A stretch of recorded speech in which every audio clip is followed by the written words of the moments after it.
നമ്മൾ വീഡിയോയിൽ ഡിസ്കസ് ചെയ്യുന്നത് ടു മച്ച് ടു മെനി തമ്മിലുള്ള ഡിഫറൻസിനെ കുറിച്ചാണ്. എവിടെയാണ് too much too many use ചെയ്യുന്നത്? ആവശ്യത്തിലും അധികം എന്ന അർത്ഥത്തിലാണ് too much too many use ചെയ്യുന്നത്. ആവശ്യത്തിലും അധികം എന്ന അർത്ഥത്തിലാണ് too much too many use ചെയ്യുന്നത്. ഇനി ഇവ തമ്മിലുള്ള ഡിഫറൻസ് പറയാം. ടു മച്ച് യൂസ് ചെയ്യുന്നത് അൺകൗണ്ടബിൾ നൗണിന്റെ കൂടെയാണ്. ടു മച്ച് യൂസ് ചെയ്യുന്നത് അൺകൗണ്ടബിൾ നൗണിന്റെ കൂടെയാണ്. അൺകൗണ്ടബിൾ എന്താണ് അൺകൗണ്ടബിൾ എന്ന് പറഞ്ഞിട്ടുണ്ടെങ്കിൽ, നൗൺ നമുക്കറിയാം, വസ്തുക്കളുടെയോ വ്യക്തികളുടെയോ പേരിനെയാണ് നമ്മൾ നൗൺ എന്ന് പറയുന്നത്. അൺകൗണ്ടബിൾ എന്ന് പറഞ്ഞു കഴിഞ്ഞാൽ എക്സാക്ട്ലി എത്രയുണ്ടെന്ന് എണ്ണി നോക്കാൻ സാധിക്കാത്ത വസ്തുക്കൾ. എത്രയുണ്ടെന്ന് എണ്ണി നോക്കാൻ സാധിക്കാത്ത വസ്തുക്കളെയാണ് നമ്മൾ അൺകൗണ്ടബിൾ എന്ന് പറയുന്നത്. അപ്പൊ ടു മച്ച് നമ്മൾ യൂസ് ചെയ്യുന്നത് അൺകൗണ്ടബിൾ നൗണിന്റെ കൂടെയാണ്. നോക്കിയേ, too much sugar, to much stress,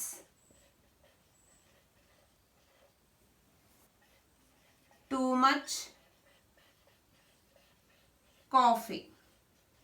ഇതൊന്നും നമുക്ക് എന്ത് ചെയ്യാൻ പറ്റില്ല, കൗണ്ട് ചെയ്യാനായിട്ട് സാധിക്കില്ല. അതായത് അൺകൗണ്ടബിൾ നൗൺസ് ആണ്.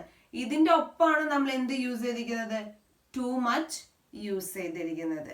അപ്പോൾ ആവശ്യത്തിലും അധികം എന്ന അർത്ഥത്തില് അൺകൗണ്ടബിൾ നൗണിന്റെ കൂടെ നമുക്ക് ടു മച്ച് യൂസ് ചെയ്യാം. സെന്റൻസസ് നോക്കാം.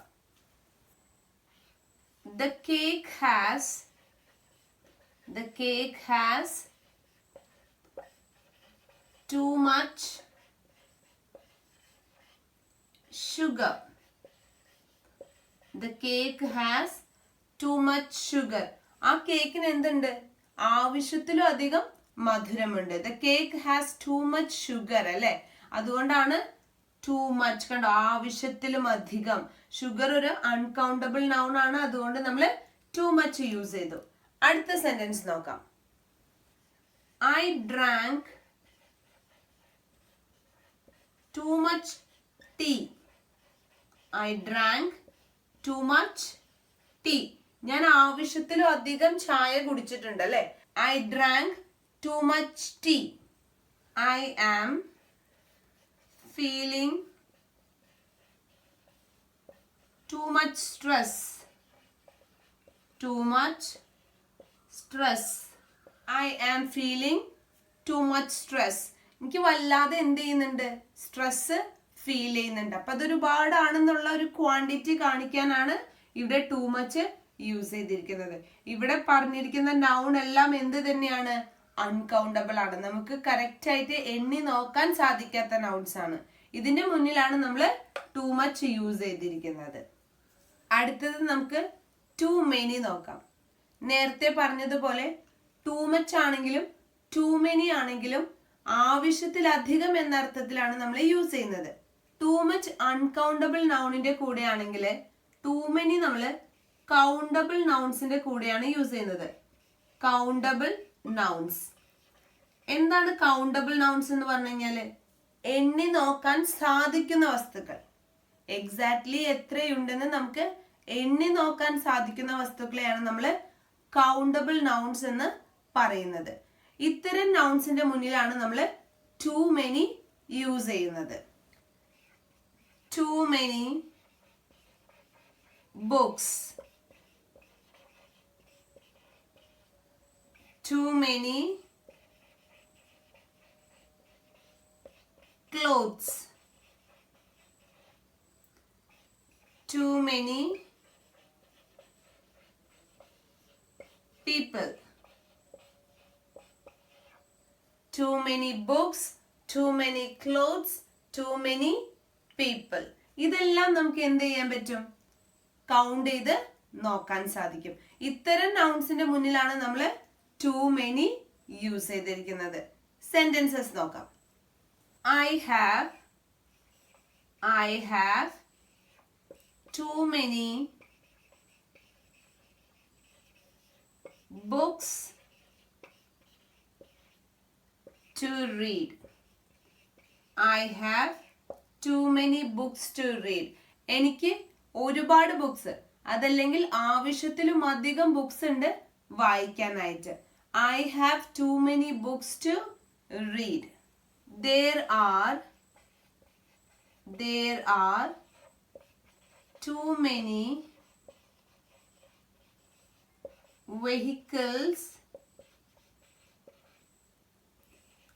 on the road.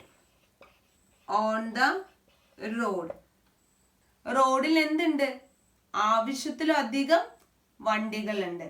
There are too many vehicles on the road. There are too many people. There are too many people in the shop. ഷോപ്പിൽ എന്തുണ്ട്? ആവശ്യത്തിലും കൂടുതൽ ആളുകളുണ്ട്. There are too many people in the shop. അപ്പോൾ ആവശ്യത്തിൽ കൂടുതൽ ഉണ്ടെന്നുള്ള അർത്ഥത്തിലാണ് നമ്മൾ ടു മെനിയും യൂസ് ചെയ്തിരിക്കുന്നത്. ഇവിടെ നോക്കിയേ, ബുക്സ്, വെഹിക്കിൾസ്, പീപ്പിൾ, ഇതെല്ലാം നമുക്ക് എന്ത് ചെയ്യാൻ പറ്റും? എക്സാക്ട്ലി എത്ര ഉണ്ടെന്ന് കൗണ്ട് ചെയ്ത് നോക്കാൻ പറ്റും. ഇത്തരം കൗണ്ടബിൾ നൗൺസിന്റെ കൂടെയാണ് നമ്മൾ ടു മെനി യൂസ് ചെയ്തിരിക്കുന്നത്. ഇനി ഇതൊന്ന് നോക്കിയേ, വാട്ടർ. ഇതൊരു അൺകൗണ്ടബിൾ നൗൺ ആണല്ലേ? അൺകൗണ്ടബിൾ, എണ്ണി നോക്കാൻ സാധിക്കാത്തതാണ്. വെള്ളം എത്രയുണ്ടെന്ന് നമുക്ക് കൗണ്ട് ചെയ്യാൻ പറ്റില്ല അല്ലെ? അതുകൊണ്ട് തന്നെ അൺകൗണ്ടബിൾ ആണ്. അപ്പൊ നമ്മൾ സാധാരണ എന്താ യൂസ് ചെയ്യാ? ടു മച്ച് വാട്ടർ എന്നാണ് യൂസ് ചെയ്യുക. Too much water. I drank too much water. I drank too much water. ഞാൻ ആവശ്യത്തിലും അധികം വെള്ളം കുടിച്ചിട്ടുണ്ട്. I drank too much water. ഇനി ഈ വാട്ടറിന്റെ കൂടെ നമുക്ക് too many യൂസ് ചെയ്യാം. എങ്ങനെയാണ് നോക്കാം. I have too many water bottles. I have too many water bottles. ഇവിടെ വെള്ളം എന്ന് മാത്രമല്ല ഉദ്ദേശിക്കുന്നത്, വാട്ടർ ബോട്ടിൽസ് എന്നാണ് ഉദ്ദേശിക്കുന്നത്. അതുകൊണ്ട് അതിന്റെ മുന്നിൽ നമുക്ക് എന്ത് യൂസ് ചെയ്യാം? ടു മെനി യൂസ് ചെയ്യാം. വാട്ടർ മാത്രം ഉണ്ടായിരുന്നുള്ളെങ്കിൽ നമ്മൾ ടു മെനി യൂസ് ചെയ്യില്ല, ടു മച്ച് ആണ്. ഇവിടെ വാട്ടർ ബോട്ടിൽസ് ആയതുകൊണ്ട് നമുക്ക് ടു മെനി യൂസ് ചെയ്യാം. വാട്ടർ ബോട്ടിൽസ് നമുക്ക് കൗണ്ട് ചെയ്യാൻ സാധിക്കും. അപ്പോ I have too many water bottles. ഇതേപോലുള്ള മറ്റൊരു സെന്റൻസ് കൂടി നോക്കാം. I am feeling too much stress in my life. എൻ്റെ ജീവിതത്തിൽ എനിക്ക് ആവശ്യത്തിൽ കൂടുതൽ സ്ട്രെസ് ഫേസ് ചെയ്യേണ്ടി വരുന്നുണ്ട്. I M feeling to much stress in my life അല്ലെ? ഞാൻ ഒരുപാട് സ്ട്രെസ് എടുക്കുന്നുണ്ട് എൻ്റെ ലൈഫിൽ എന്നാണ് പറയുന്നത്. സ്ട്രെസ് ഒരു അൺകൗണ്ടബിൾ നൗൺ ആയതുകൊണ്ട് നമ്മൾ അവിടെ ടു മച്ച് ആണ് യൂസ് ചെയ്തത്. ഇനി സ്ട്രെസ്സിന്റെ കൂടെ ടു മെനി യൂസ് ചെയ്യാം. എങ്ങനെയാണെന്ന് നോക്കാം. I have too many stress factors in my life. ഇവിടെ നോക്കിയേ, ഇവിടെ സ്ട്രെസ് മാത്രമല്ല, സ്ട്രെസ് ഫാക്ടേഴ്സ് എന്നാണ്.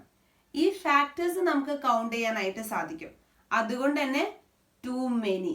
സ്ട്രെസ് മാത്രമായിരുന്നെങ്കിൽ ടു മച്ച്, സ്ട്രെസ് ഫാക്ടേഴ്സ് എന്ന് പറയുമ്പോൾ ടു മെനി യൂസ് ചെയ്യാം. I have too many stress factors in my life. അപ്പൊ ഇന്ന് നമ്മൾ വീഡിയോയിൽ ഡിസ്കസ് ചെയ്തത് ടു മച്ച്, ടു മെനി ആണ്. ടു മച്ച് നമ്മൾ എവിടെയാണ് യൂസ് ചെയ്യുന്നത്? അൺകൗണ്ടബിൾ നൗണിന്റെ കൂടെ, എണ്ണി നോക്കാൻ സാധിക്കാത്ത നൗൺസിന്റെ കൂടെ. അതും എക്സസീവ് ക്വാണ്ടിറ്റി കാണിക്കാനാണ് നമ്മൾ ടു മച്ച് യൂസ് ചെയ്യുന്നത്. ആവശ്യത്തിലും അധികമുള്ളൊരു അളവ് കാണിക്കാൻ. ടു മെനി യൂസ് ചെയ്യുന്നത് കൗണ്ടബിൾ നൗണിന്റെ കൂടെയാണ്, എണ്ണി നോക്കാൻ സാധിക്കുന്ന നൗൺസ്. അതും എക്സസീവ് നമ്പറിന്റെ കൂടെ. ആവശ്യത്തിലധികം ഉള്ളൊരു നമ്പർ കാണിക്കാനായിട്ടാണ് നമ്മൾ ടു മെനി യൂസ് ചെയ്യുന്നത്. അപ്പോൾ ഇന്നത്തെ വീഡിയോ ക്ലിയർ ആയെന്ന് വിചാരിക്കുന്നു. Thank you.